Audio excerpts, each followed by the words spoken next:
طيبا مباركا فيه كما يحب ربنا ويرضى والصلاة والسلام على نبينا محمد وعلى آله وصحبه ومن سار على nahjihi بإحسان إلى يوم الدين وبعد. Saudaraku yang semoga Allah muliakan, tidak ada kata yang pantas untuk kita ucapkan pada kesempatan kali ini kecuali bersyukur kepada Allah Subhanahu wa taala atas segala nikmat dan karunia yang Allah berikan kepada kita, sebagaimana salawat dan salam semoga senantiasa tercurahkan kepada junjungan kita Nabi kita Muhammadin sallallahu alaihi wasallam serta para keluarga, para sahabat dan orang-orang yang istiqomah berjalan di bawah naungan sunnah beliau sampai hari kiamat kelak. Hadirin yang semoga Allah muliakan, kita meminta kepada Allah ilmu yang bermanfaat dan kita meminta perlindungan dari ilmu yang tidak bermanfaat. Allahumma inna nas'aluka ilman nafi'a wa na'udzubika min ilmin la yanfa'.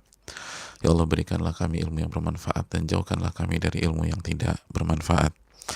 Dan setelah beberapa hari kita tidak berjumpa dengan karya emas Al-Imam An-Nawawi rahimahullahu ta'ala,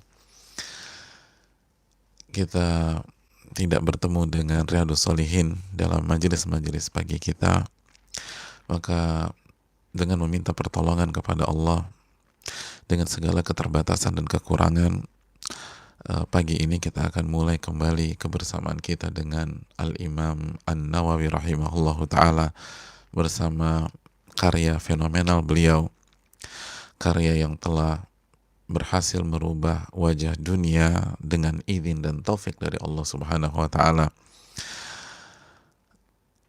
karya yang bernama Riyadhus Shalihin, tamannya orang-orang yang soleh. Dan saudaraku yang semoga Allah muliakan, semoga Allah memberikan keberkahan, Allah memberikan taufik, Allah memberikan hidayahnya kepada kita, sehingga kita bukan hanya mengkaji kitab ini, tapi kita bisa mengamalkan, mengimplementasikan nilai, ilmu, hikmah, pelajaran yang sangat amat kaya di dalam setiap ayat dan hadis yang dibawakan oleh Al-Imam Yahya bin Sharaf bin Murri atau yang biasa dikenal dengan nama Al-Imam An-Nawawi rahimahullahu ta'ala. Dan kita masih bersama Kitab Taubah, bab tentang taubat. Dan pada kesempatan kali ini kita akan memasuki hadis yang sangat panjang, sangat menarik, yaitu hadis yang ke-21, atau mungkin ada yang melihat hadis ke-22 sesuai dengan cetakan atau terbitan. Hadirin yang Allah muliakan, hadis ini berbicara tentang kisah yang sangat amat panjang tentang pertaubatan tiga sosok yang diwakili dengan satu tokoh sentralnya di dalam hadis ini. Taubat yang begitu luar biasa, taubat yang dijadikan parameter oleh sebagian para ulama, dan kita akan jelaskan pada waktunya insyaallah ta'ala. Dan saudaraku yang semoga Allah muliakan, menariknya hadis ini khususnya buat kita-kita yang banyak sekali kekurangan, kita termasuk yang berbicara yang banyak sekali melakukan khilaf, yang banyak sekali melakukan kekeliruan. Dalam hadis ini kita akan berbicara tentang seorang pahlawan dalam sejarah perjuangan Nabi kita sallallahu alaihi wasallam dan para sahabatnya. Dan kisah heroik beliau itu sampai membuat Allah berfirman dan menurunkan ayat di dalam Al-Quranul Karim. Dan menariknya bahwa kisah heroik beliau ini berkaitan dengan sebuah peperangan yang sangat terkenal, bahkan bisa dikatakan akhir dari Ghazwa atau peperangan Nabi kita sallallahu alaihi wasallam, yaitu perang Tabuk. di tahun ke-9 Hijriah. Dan berbicara tentang pahlawan, berbicara tentang prestasi, lalu berbicara tentang peperangan secara umum atau perang Tabuk secara khusus, maka banyak orang menduga bahwa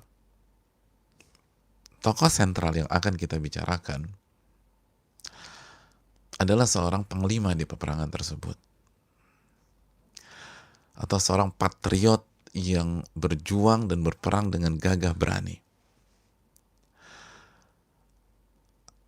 atau seorang pemberani yang telah memenuhi punggungnya dengan besetan atau besitan pedang atau tusukan pisau dan tertancapnya anak panah di beberapa titik dari tubuh beliau. Dan ternyata semua anggapan itu keliru. Pahlawan dalam tanda kutip yang kita akan bahas pada kesempatan kali ini bukanlah seorang panglima di perang itu, bukanlah seorang pemegang bendera di perang itu, bukanlah seorang pasukan pemanah atau pasukan berkuda, bukanlah orang yang mendesain strategi ketika kedua belah pihak sudah berhadapan, atau bukanlah seseorang yang melindungi Rasulullah SAW dalam perang itu dengan sekujur tubuhnya.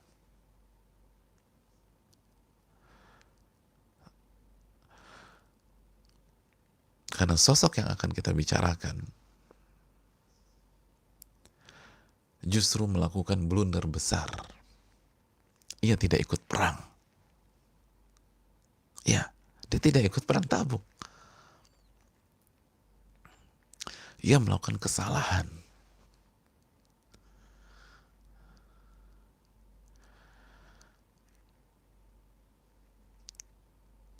Kesalahan dan blunder yang begitu ia sesali.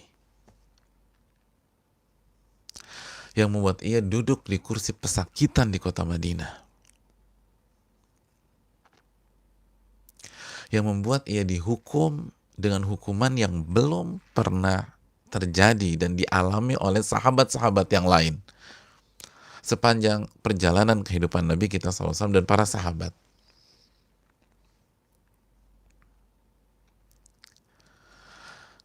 Tapi dengan taufik dari Allah,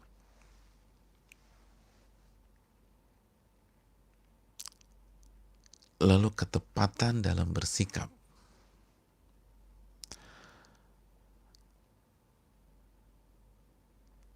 keakuratan dalam bertindak, membuat beliau dan kedua sahabat beliau bisa membalikkan keadaan.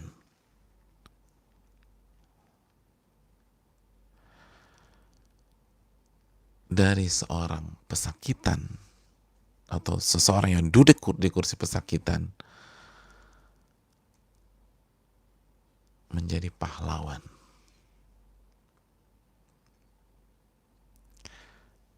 Dan kisahnya sangat menginspirasi jutaan orang.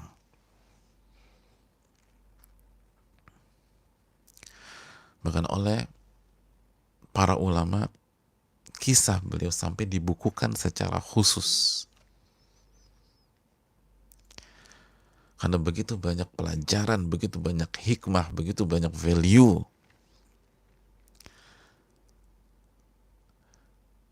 yang tersuguh dalam dalam buku, dalam hadis tersebut dan dalam kisah itu. Dan Al-Imam An-Nawawi rahimahullahu ta'ala dengan segala kejelian beliau memasukkan kisah itu ke dalam kitab taubat beliau dalam Riyadhus Shalihin. Beliau bernama Ka'ab bin Malik radhiyallahu ta'ala anhu.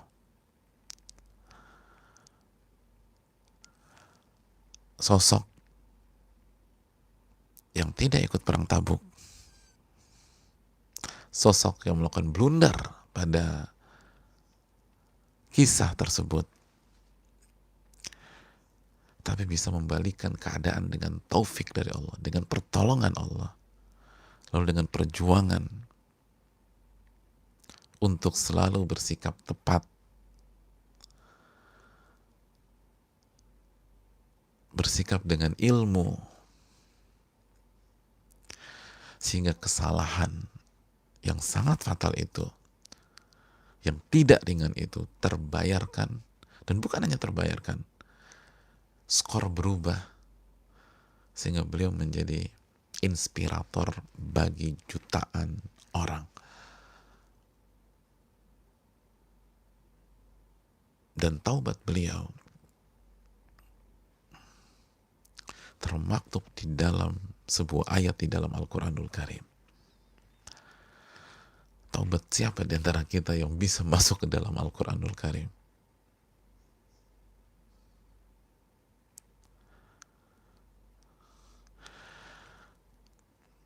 Dan ini pelajaran besar bagi kita.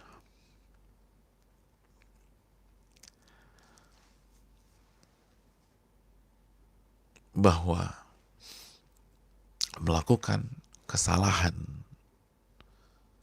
sefatal apapun sebelum matahari terbit dari barat atau nyawa berada di kerongkongan bukanlah akhir dari segalanya.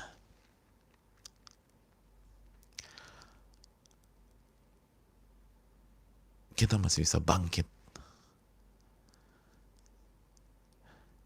Kita masih bisa berdiri.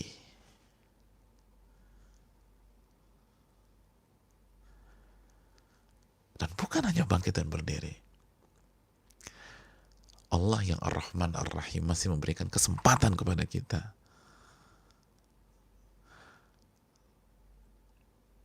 untuk bergabung ke deretan para juara.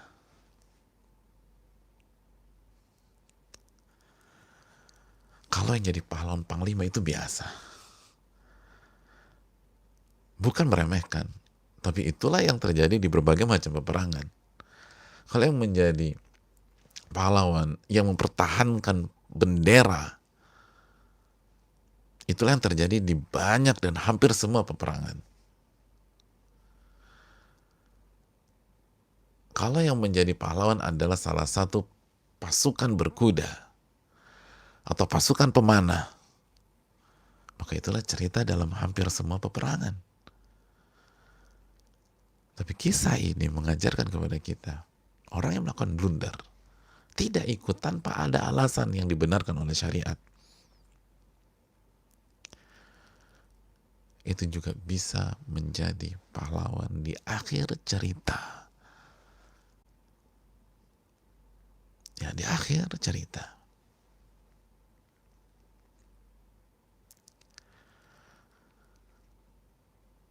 Ketika orang-orang berbicara tentang perang Tabuk, kisah Ka'ab bin Malik lah yang menjadi salah satu profil yang bertengger di papan atas peperangan tersebut.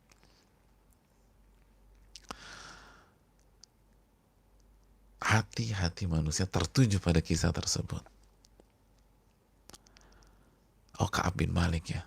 Oh, Ka'ab bin Malik. Ka'ab bin Malik. Ka'ab bin Malik. Pada beliau berangkat? Enggak. Beliau jadi panglima? Bukan. Beliau memimpin pasukan pemanah? Enggak.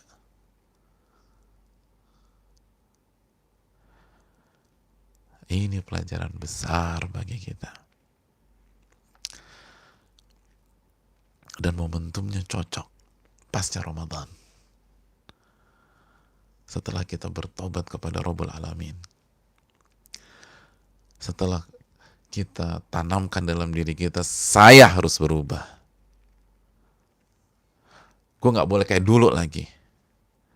Tapi syaitan terus memupus harapan kita. Emangnya lo masih punya waktu? Emangnya orang kayak lo berguna?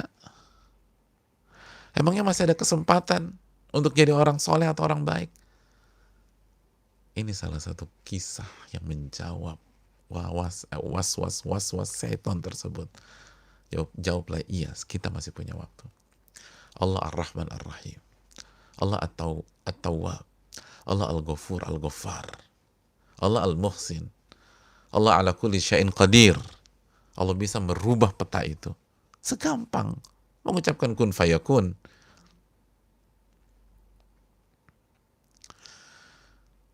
Yang harus kita lakukan adalah meniti langkah-langkah para pahlawan di masa lalu ketika mereka jatuh ke dalam kesalahan, ketika mereka melakukan kekeliruan, ketika mereka melakukan blunder, ketika mereka melakukan kesalahan fatal, lalu mereka bangkit, mereka berdiri, mereka melangkah, dan akhirnya mereka menjadi pahlawan di akhir cerita, bukan untuk dipuji oleh makhluk dan ahli dunia, tapi mencari wajah Allah Subhanahu wa Ta'ala. Dan berbicara tentang kisah-kisah seperti itu, maka salah satu kisah yang harus kita baca adalah kisah Ka'ab bin Malik. Sangat real.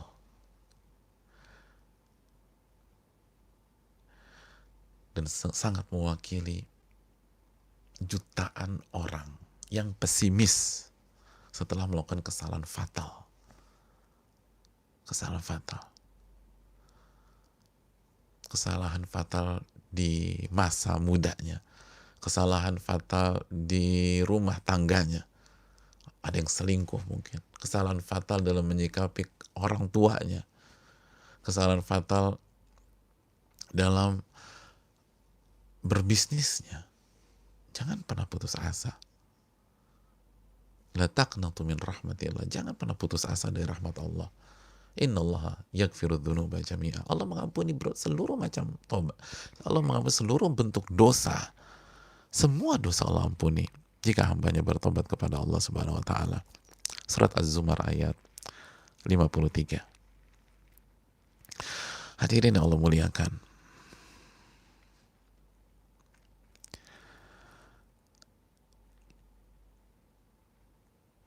kita akan bersama Ka'ab bin Malik radhiyallahu ta'ala anhu dalam beberapa seri di hadis ke-21 ini, karena hadis ini panjang dan sangat kaya akan ilmu dan hikmah, dan kita meminta pertolongan kepada Allah agar kita bisa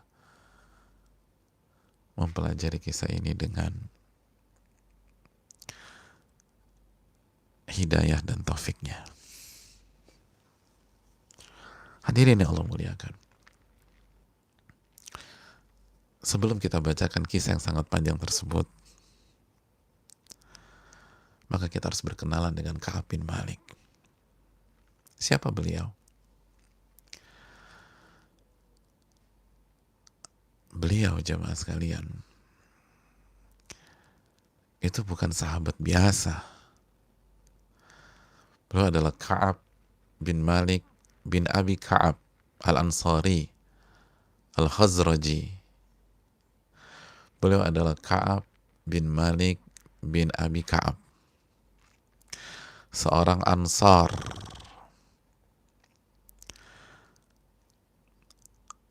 sahabat yang berasal dari kota Madinah, yang menerima para sahabat yang berhijrah dari Mekah ke Madinah, yang menerima Nabi kita SAW dan Abu Bakar As-Siddiq radhiyallahu ta'ala anhu pada saat mereka berdua berhijrah dari Mekah ke Madinah, dan seluruh para sahabat yang lain. Hadirin yang Allah muliakan,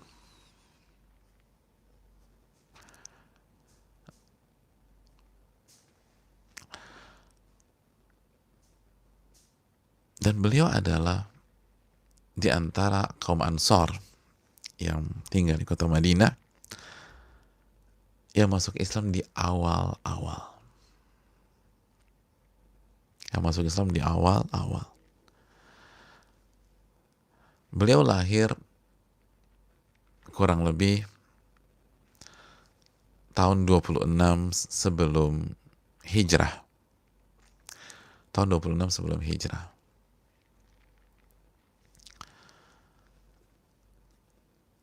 Dan kejadian perang Tabuk tahun berapa Hijriah? Perang Tabuk tahun berapa Hijriah? 9. Perang Tabuk terjadi di tahun 9 Hijriah di bulan Rajab. Berarti berapa usia beliau ketika kasus ini atau kisah ini terjadi? Kurang lebih 26 tambah 9, kurang lagi 35-an tahun atau 30-an tahun. 35-an tahun.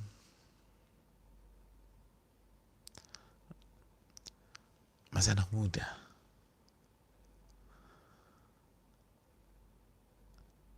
Kita berbicara tentang sosok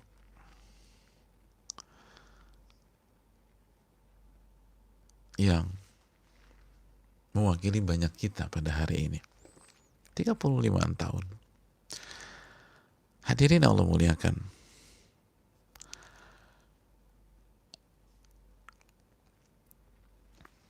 Dan beliau dikenal sebagai Asyairul Madani, penyair ulung dari kota Madinah.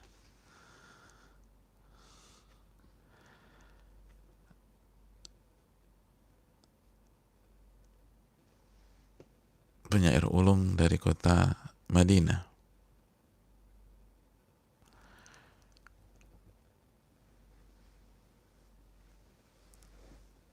Dalam salah satu penyair-penyair andalan Rasul Sallallahu Alaihi Wasallam. Berkata Muhammad bin Sirin bahwa penyair yang hebat dari sahabat Nabi SAW itu adalah Hasan bin Thabit, lalu Abdullah bin Rawahah, lalu Ka'ab bin Malik. Ka'ab bin Malik.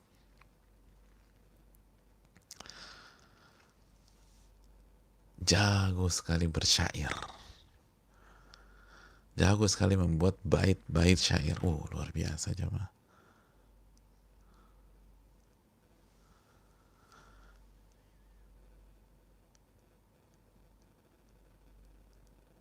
Dan mereka gunakan keahlian itu. Ka'ab dan Hasan bin Thabit, Abdullah bin Rawaha, itu menggunakan keahlian lisan mereka untuk memperjuangkan agama Allah.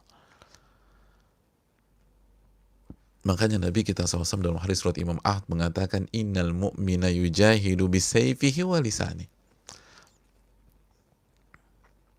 Seorang mukmin itu berjuang, berjihad dengan pedangnya dan dengan lisannya.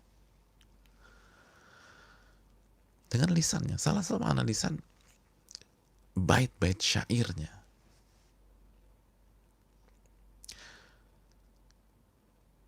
Dan Ka'ab bin Malik punya 2 bait syair yang dengan taufik dari Allah menyebabkan masuk Islamnya satu qabilah Daus. Antum bayangin, hanya dua bait syair, itu satu qabilah masuk Islam. Satu kabilah masuk Islam. Ka'ab bin Malik. Satu kabilah masuk Islam. Coba kita bandingkan dengan diri kita. Lisan kita pakai buat ngomongin orang. Lisan kita pakai untuk bicarakan aib orang. Lisan kita pakai untuk ngobrol hal-hal yang gak ada gunanya.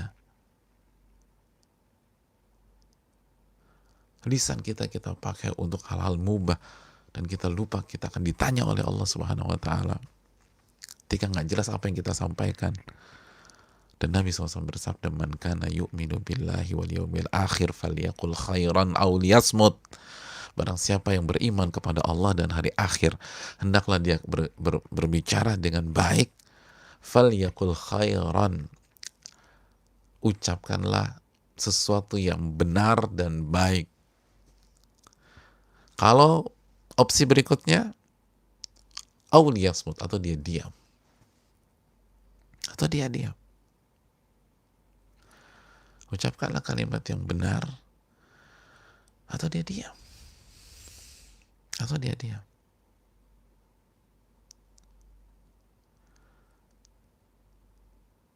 Makanya para ulama tuh suka bingung. Saya bingung. Banyak orang berpikir bahwa kalimat yang dia ucapkan, kata yang dia ucapkan, itu tidak dia anggap sebuah amalan yang akan dihisap oleh Allah Subhanahu wa taala. Saya bingung dengan orang seperti itu. Di antara yang menunjukkan kebingungannya Al-Imam Ibnul Qayyim. Kok bisa ya orang berpikir bahwa apa yang dia omongkan itu akan nguap begitu aja? Lo nggak bisa, akan dicatat. Dan akan diminta pertanggungjawabannya oleh Allah. Dan kalimat, kata yang diucapkan itu menunjukkan kualitas dan parameter imannya kepada Allah dan hari kiamat. Makanya Nabi SAW mengatakan, "Man kana yu'minu billahi wal yaumil akhir falyaqul khairan aw liyasmut." Barang siapa yang beriman kepada Allah dan beriman kepada hari akhir. Ini tolak ukur lisan kita, itu tolak ukur seberapa dalam iman kita kepada Allah dan hari akhir. Kalau seseorang yakin Allah As-Sami', Allah Maha mendengar. Allah Maha mendengar. Allah As-Sami', Allah Maha mendengar. Allah Al-Alim Al-Khabir, Maha mengetahui. Mengetahui yang detail, Allah tahu.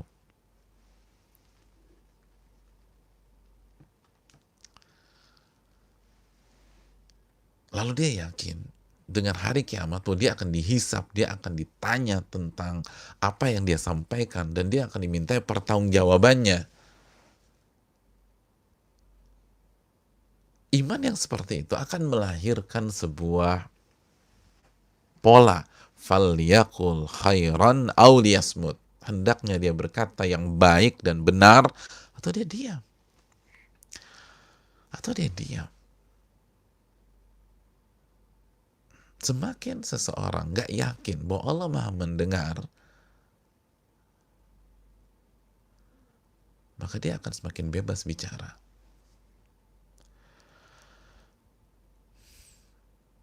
Kita kalau misalnya lagi ngomongin orang nih, kita tahu dia dengar omongan kita lanjutkan ngomongin dia? Enggak kan?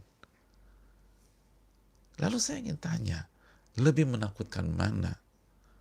Balasan yang dia bisa lakukan kepada kita, atau Allah Subhanahu wa ta'ala ketika mendengar ucapan-ucapan itu kita ucapkan?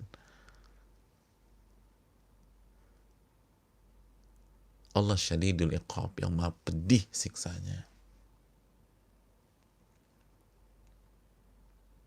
Oke, dia gak dengar. Bukankah Allah dengar?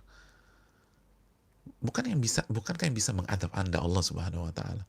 Bukan tuh orang. Seringkali orang tahu kita omongin, dia gak bisa buat apa-apa. Karena mungkin dia takut sama kita. Dia sungkan sama kita. Gak berani sama kita. Tapi Allah, Rabbul Alamin, Malik Yaumiddin.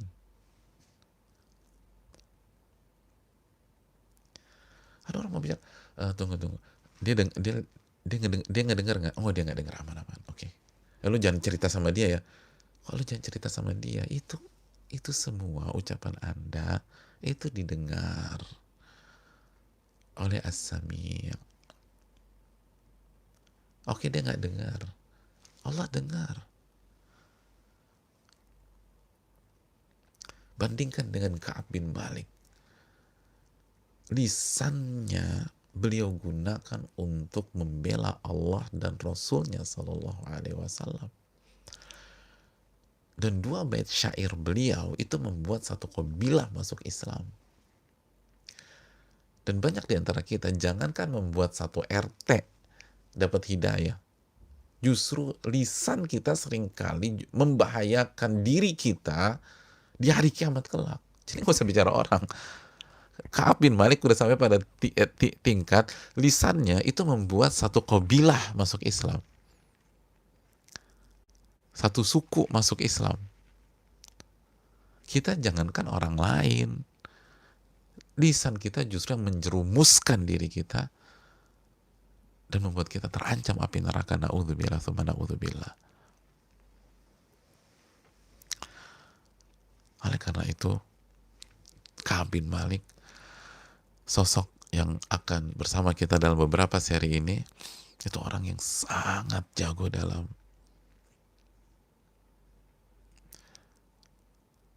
menggunakan lisannya. Ini bukan orang sembarangan, jamaah. Makanya kalau kita lihat ketika umat Islam di kota Mekah berhijrah ke Madinah, lalu Nabi mempersaudarakan secara khusus muhajirin yang berhijrah dengan kaum Ansar. Yang Allah pilih untuk menjadi saudara secara khusus Ka'ab bin Malik siapa, jemaah? Ada yang mengatakan Zubair bin Awam. Pendapat mengatakan Talha bin Ubaidillah. Itu dua sahabat besar. Itu yang dipersaudarakan dengan Ka'ab bin Malik.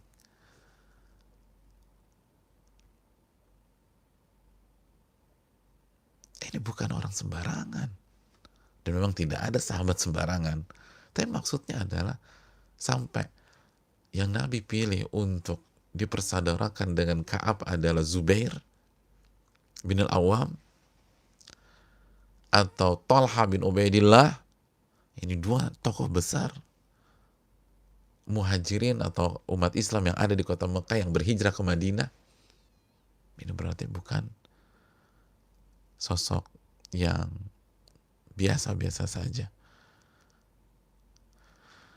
Dan menariknya, jamaah, menariknya, sebagaimana nanti kita akan dengar dari lisan beliau radhiyallahu ta'ala anhu sendiri, bahwa beliau, Ka'ab bin Malik, itu mengikuti seluruh ghazwa atau pertempuran dengan Nabi SAW, kecuali perang Badar. Dan nanti di tahun ke-9 di dalam kisah kita, perang Tabuk. Artinya sebelum perang Tabuk, ini sosok nggak pernah absen berjuang bersama Nabi kita Sallallahu Alaihi Wasallam. Tidak pernah absen berjuang bersama Nabi kita Sallallahu Alaihi Wasallam kecuali di perang Badar. Itu bayangkan, hanya absen di perang Badar. Selebihnya ikut. Uhud Ustaz ikut.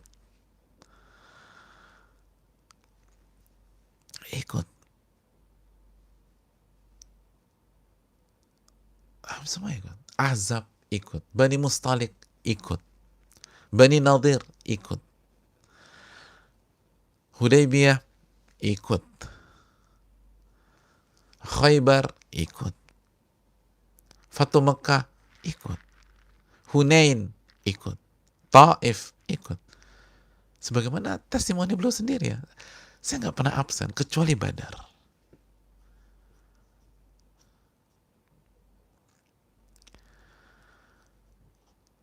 Kecuali Badar. Menurut testimoni beliau sendiri. Bahkan di perang Uhud, hadirin. Di perang Uhud. Itu beliau berjuang dengan begitu gagah berani.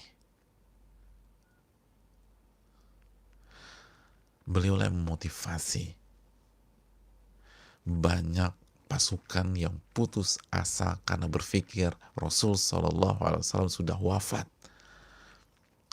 Lalu beliaulah salah satu yang berteriak bahwa Muhammad masih hidup, Muhammad belum wafat, Rasul masih hidup. Mohon maaf, bukan Muhammad, Nabi atau Rasul belum hidup. Nabi dan Rasul belum wafat. Beliau masih hidup, beliau masih hidup.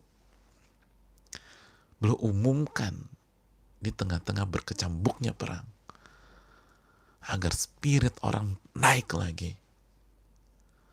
Rasulullah SAW masih hidup.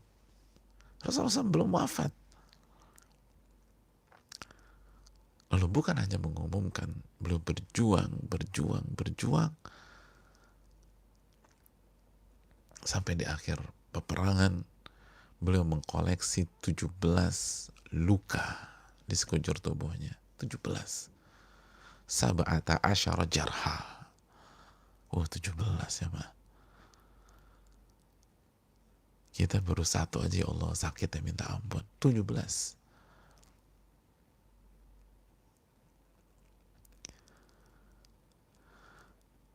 Ini menunjukkan bahwa ketidakhadiran beliau di perang Tabuk bukan karena pengecut.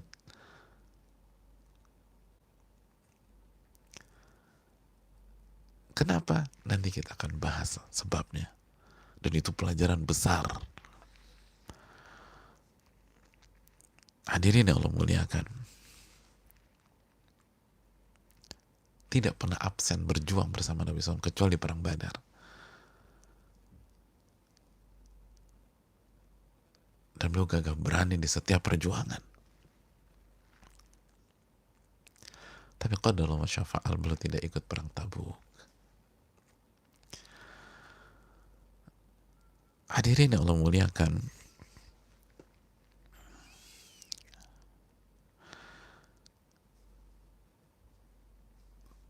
adapun wafat beliau terjadi khilaf para ulama.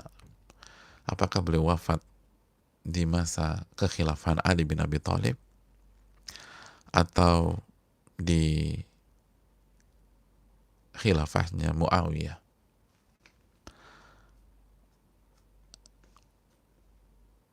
Terjadi perbedaan para ulama tentang masalah ini.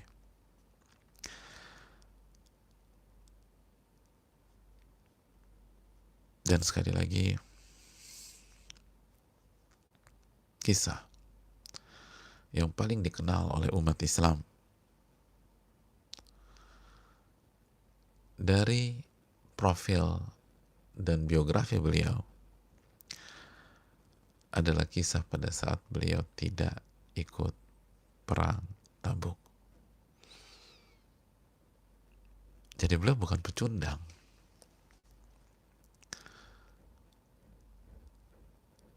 Beliau adalah seorang pejuang,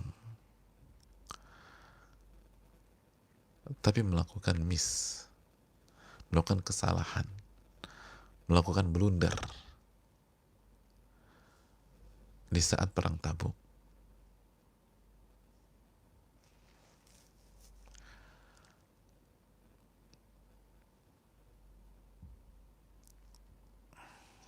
Lalu beliau berjuang.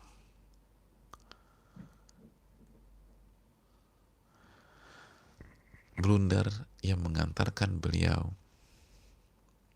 menjadi pahlawan